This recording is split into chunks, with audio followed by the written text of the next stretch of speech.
right before we go to happy hour, really what everyone's excited to hear about is the history of railroad accounting. So there is a point here. But going back over 100 years ago, there was a big standard issue with railroads. It was the most obvious, the gauge, not all the tracks work together.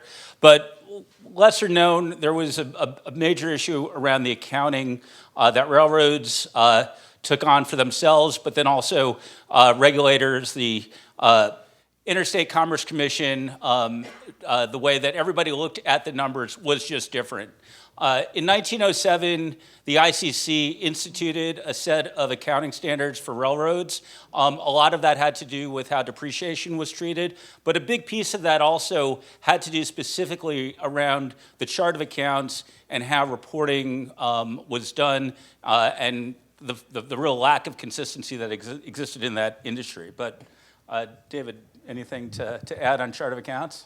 Well, just to make sure that, the room is chock full of accountants and others, and so you probably all know that. But just for those of you who aren't tracking that, right, this is the standard set of, the template accounts that companies can look at to make sure that they're all reporting consistently. When investors look at a number of companies, the financials, right, it's recognizable. So that's the inspiration, right, behind this. But Sam? Yeah, ultimately, for the railroads, it improved clarity for investors. It allowed railroads to provide rates that actually made sense in terms of their profits. And ultimately, there was a safety element because assets were getting depreciated at a consistent rate. And so it really did benefit this multi-decade-old industry.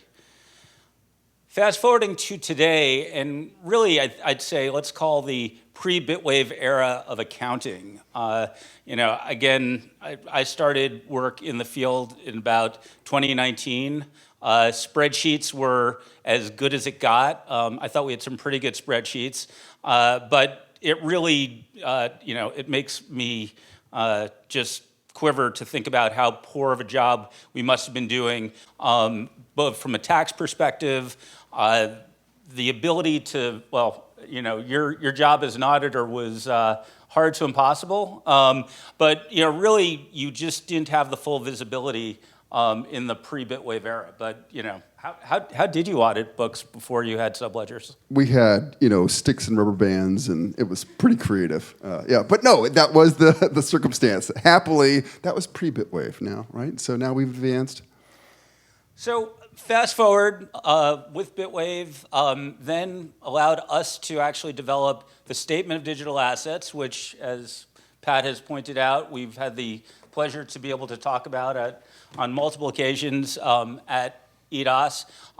Really, the thesis behind this, though, was that the balance sheet for any business that's carrying digital assets is fundamentally broken when you're looking at GAAP reporting of digital assets, and there's a whole bunch of reasons why.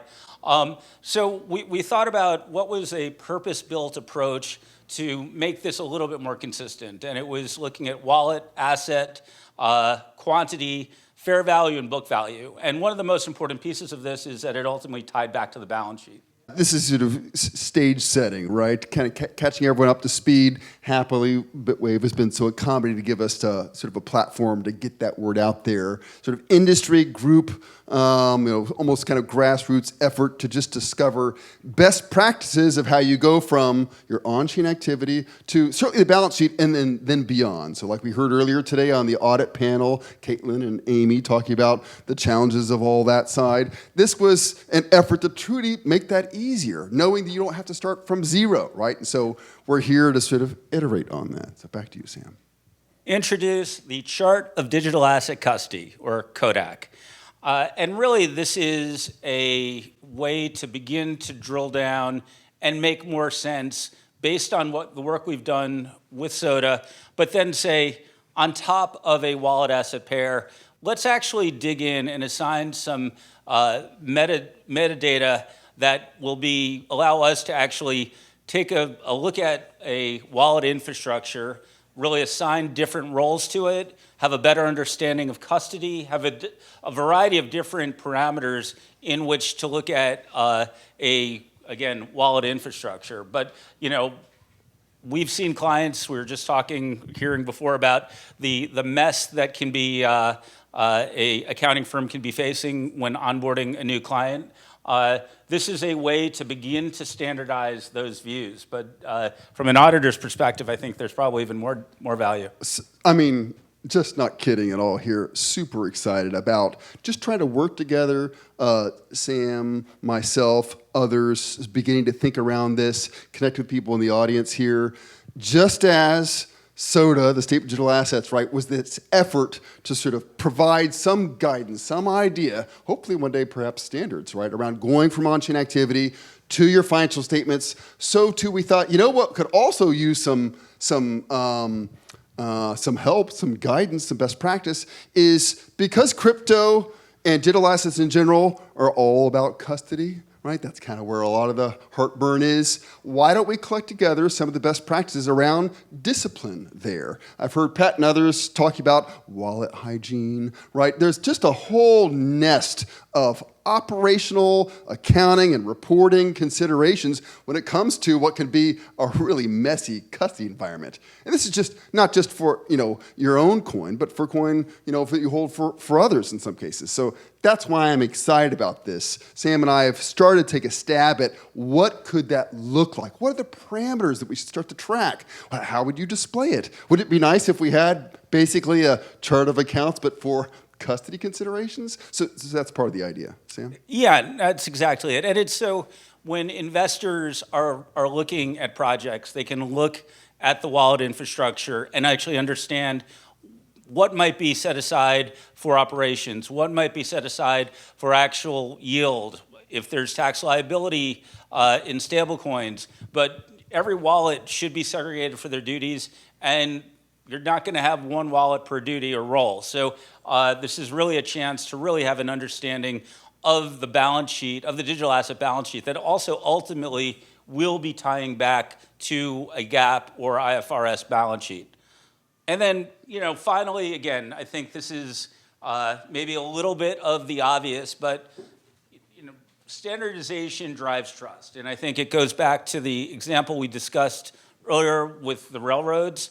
The easier it is for not only investors and VCs to really evaluate their investments, but potential investments, but also for operators to actually run a business and be able to communicate what good is, how are they doing to their board, and really, again, ultimately show, we were talking, I heard the bad actor SBF, we hope we don't see one of those, but the more we can create clarity underneath the digital asset layer on the balance sheet, I think the better we are doing for this industry.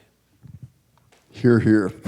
I'll just put the same point another way, which is so often those of you that are on the financial reporting side or just reporting in general for taxes or others, you just sort of learn from either the dev or the founding team how they have structured the custody, and you're just looking at that sideways going, oh, wow, how am I going to describe that? How do I convert from that? You've commingled what, right? And so it's this reaction. So the idea is, wouldn't it be nice if we could equip people in this space with some framework, some guidance, some best practices to enable you to perhaps more confidently go to the rest of your team, your colleague, and say, hey, there are definitely some best ways to go about this. Not just my own personal preference. I'm not trying to make your life difficult, but there are good reasons for trying to structure and organize this solution a certain way. And so that's the aim. So we hope to deliver on that. And what we are working on, the original SOTA effort produced a white paper. We are now in the process of working on an expansion to that white paper.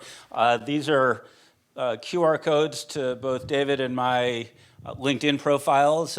Please connect. If you've got thoughts on the subject or want to get involved, please feel free to ping us, and hopefully come Q1, we'll have something to share and actually have something to talk about at EDOS 26.